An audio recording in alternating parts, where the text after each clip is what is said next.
Oh, if only you were more motivated to do the things you say you want to do, to make those habits that you keep starting and stopping real, and to have the life that you want. How familiar does that sound? Today, we are going to be talking all about motivation, and I am going to give you 5 motivation shifts that are going to help you start taking action today on the things that you say you want to do. No, really, today. That is my goal. So let's get into it. Welcome back. I'm Tiffany Hahn. I am a life and business strategy coach. I've got 13 years of experience and I have helped hundreds of highly creative humans take bold, inspired action towards their goals. I am here to help you have less overwhelm and more fun with everything you do. Let's set the stage. As you're listening to this, I want you to have one goal in mind. Can this apply to everything? 1000%. And if you try to apply it to everything, you're probably going to end up applying it to nothing. So instead, I want you to approach this with one goal in mind, and I want you to try to take note of the whispers that show up as you are listening to me. Why? Number 1, those are going to be great nuggets of things that you can do and actions you can take. Number 2 is that we are so good at not listening to our intuition. And what I want you to tell you is right now there's this perfect alignment between what you want, what I am going to share, and the parts that your intuition grabs onto. So be listening to that and know that a big key to hearing from your intuition more is starting to listen to what it has to tell you.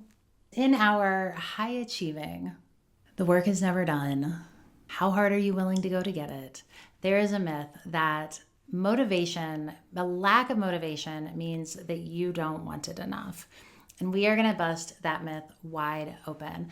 I want to start by looking at the definition of the word motivation, because it doesn't mean what we think it means, that motivation equals how badly you want the thing.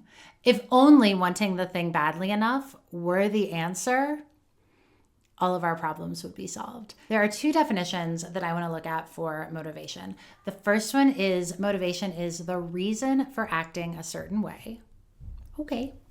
The second is motivation is the general desire or willingness not to have an outcome, y'all, but to do something. What do these 2 definitions have in common? They're both pointing to the action that one needs to take over and over again, not the goal. Can you see that? And can you see where we think, oh, if only I want it more, then I'll have the motivation to help me get there, not the answer. So now let's move into those motivation shifts that I want you to look at. The first one might feel like a magic trick. We are going to take what might be a vague outcome, I want to get healthier, and we are going to turn that into a specific action. I want to walk 500 miles this calendar year. Great. Now, that's one of my personal goals for the year. I also have a goal to do 100 strength workouts. Both of those goals are in service of me getting healthier. And if I only said I should get healthier, I've said that for years. It doesn't get me healthier. The problem is that, number 1, it is a vague, undefined result. And number 2, it's not actually attached to any action that I can take today. Because even if I'm sitting around eating potato chips for dinner, I still should get healthier. What I want you to think about instead of the thing you want is get really clear with yourself. Tell me, what actions do you both want to do and are you willing to do? What action are you willing to take towards this thing that you want? You can write it down right now. You can tell me in the comments or you can send me a DM on Instagram. Yes, I would love to hear. Listen, if you can't answer that question, you may not actually want the goal as bad as you think you do. For example, I want to run a marathon. I don't. Spoiler alert, she doesn't. Let's say I want to run a marathon. I want to run a marathon. Am I willing to train for a marathon? Nope. I'm not. But without recognizing that, I'm only going to remain frustrated that I'm not running a marathon. Do you see how that works? What we want to make sure is that you're attaching the motivation to something that you can do. And even if you can't run a marathon yet, can you go run for 10 minutes? And are you attaching it to something that you can do today? If you can't do it today or tomorrow, you might need to walk that action back a little bit because it might be too big. Motivation shift number 2, tell yourself the truth. Often when someone comes to me, this is just an aside, a little life hack aside. When someone comes to me and they're having a problem and they don't know how to process it or what to do, or they're feeling really conflicted with something, my first line of advice is often, have you told the truth? Maybe you need to tell the truth to someone else. And is there a way that you're denying yourself the truth? So one of those truths might be, I'm not ready to go start training for that marathon today. I can't go run 10 miles. But it might also be, I actually don't enjoy running.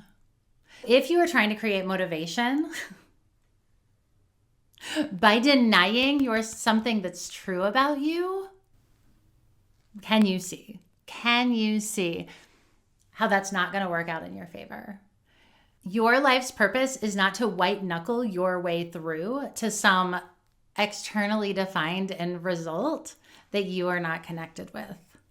If it was, we'd be there. We'd all be running marathons. That's not the purpose of your life. So think about, is there somewhere that you need to be honest with yourself? Something I ask myself all the time is, do I want to write a book? Or do I want to just have a book in a bookstore with my name on it? Ooh, yeah, that one doesn't feel good to ask myself. Sure doesn't. And it wakes me up. And what it does is it leads me when I'm like, oh, how dare you, self? Then what it says is, so what you gonna do about it? If you're offended by the truth question, what am I gonna do about it? What am I gonna do to prove that I actually wanna write that book? I can find out. Am I willing to? We'll see. The other thing that comes with telling yourself the truth, I want you to practice doing it with grace. We're not here to shame ourselves for not wanting to do something, or not being people who run a marathon, or not being someone who even wants to write a book. Even though I've been told forever and ever and ever that is what I should want. Give yourself grace to want what you want. Give yourself grace not to want what you don't want. And all of that grace is going to lead to freedom. Number 3 is I want you to think about the Venn diagram of the 3 components of motivation. Our 3 motivation components are, number 1, activation, number 2, persistence, and number 3, intensity. Let's break it down. Activation. Let's look at my goal of walking 500 miles this calendar year. Part of my activation was, number 1, telling people the goal. Number 2, making my goal tracker. Number 3, taking my first walk. Number 4, taking my second walk. Number 5, taking my third walk. Let's say you want to write a novel. Activation might look like signing up for a novel writing class at your local community college. And on a micro level, activation is going to look like going to class, doing your homework, doing your 1,000 words a day, or whatever intermediary goal and action you've set for yourself. Persistence is a willingness and ability to keep going. Not only to be able to keep going over the long haul, but to be able to keep going right in the class. Keep your butt in the seat. I'm going to keep going. Persistence for me is that I keep taking walks, that macro level. And also that if I'm out on a walk and I'm like, oh, I'm tired, sometimes I turn around. But often persistence looks like, let's finish the walk. And then intensity. How hard are you willing to work to get it? Listen, y'all, I am all about ease. I love me some ease. And we could do a whole video about bringing ease into everything. And sometimes we need to be able to work hard to get what we want. That we can make it as easy as possible to do so, but are you willing to show up to it? And are you willing to show up to it with the intensity that it requires? The answer is no. No shame. What are you willing to do instead? We can swap it out. It might feel weak in the moment. Ugh, you're not weak. You're amazing. But by swapping it out for something that you actually are willing to do, you are increasing your chances of hitting that goal exponentially. So it feels weak and it feels lazy, and forget that, because none of that is helpful to any of us, nor to reaching our goals, nor to, the world. So instead, what are you willing to do? We're going to tell ourselves the truth. We're going to attach it to an action that we're willing to take instead of an outcome. And we're going to think about activation, persistence, and intensity on that micro and macro level. Do you see where just pushing yourself to be more motivated is not going to be giving you the specific information that you need? Motivation shift number 4, I want you to consider the how rather than the what or the why. So the why is pointing towards that big goal. The what is pointing towards the action.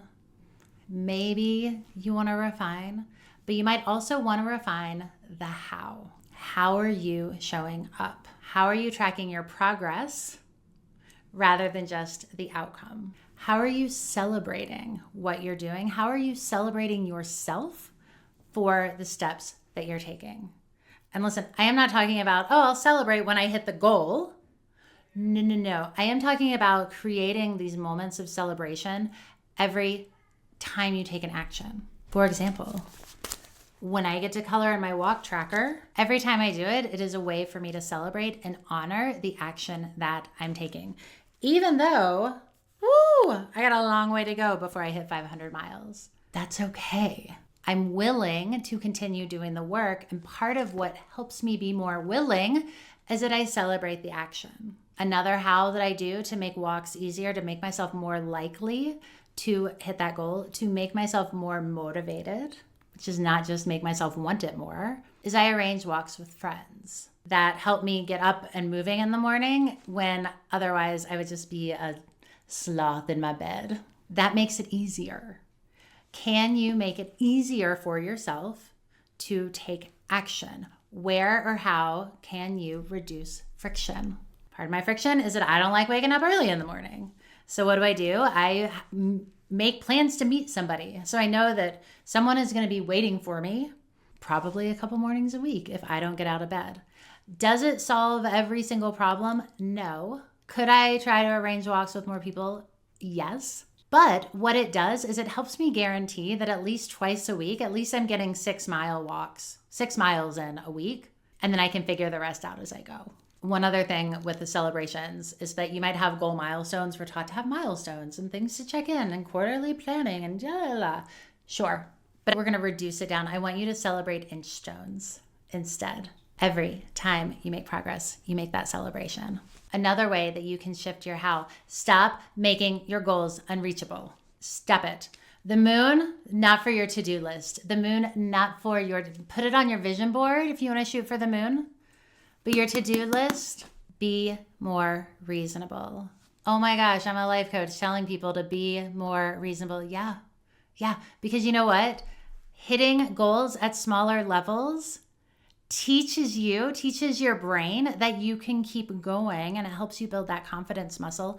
It also helps you build your action-taking muscle. Both of those are needed to design and live and maintain and sustain the life that you want. Finally, our last motivation shift, and probably the most important one, save the best for last. Don't forget about your capacity. You cannot out-motivate your capacity, nor can you use motivation to solve a capacity problem.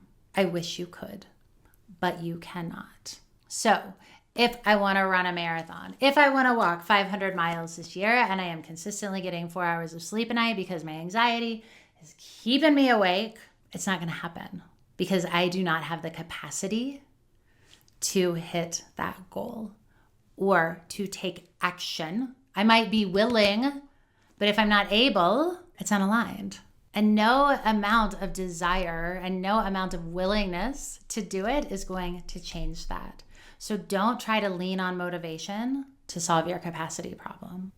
Also, let's underscore that with stop calling yourself lazy. You are not lazy. I promise you are not lazy. I promise. You are sitting here watching a YouTube video about motivation. You are not lazy. I promise. Please stop calling yourself that, and please stop thinking that that is a problem that you are solving for. It is not. Ugh, it is not. All right, there you have it. We've journeyed through the land of motivation. Tell me, what are you excited to try? What are you excited to do? What are you excited to let go of? They all count. If you want to learn more about capacity, check out my video about setting your yes foundations. If you want to learn more about grace, check out my video about the 5 pillars of radical self-belief and creating that raise your hand, say yes lifestyle, and that radical self-belief lifestyle, the way to keep going all the time. Keep me posted. If you have questions for a future video, ask away. Please don't be shy about that. Thank you for being here, and I will see you soon.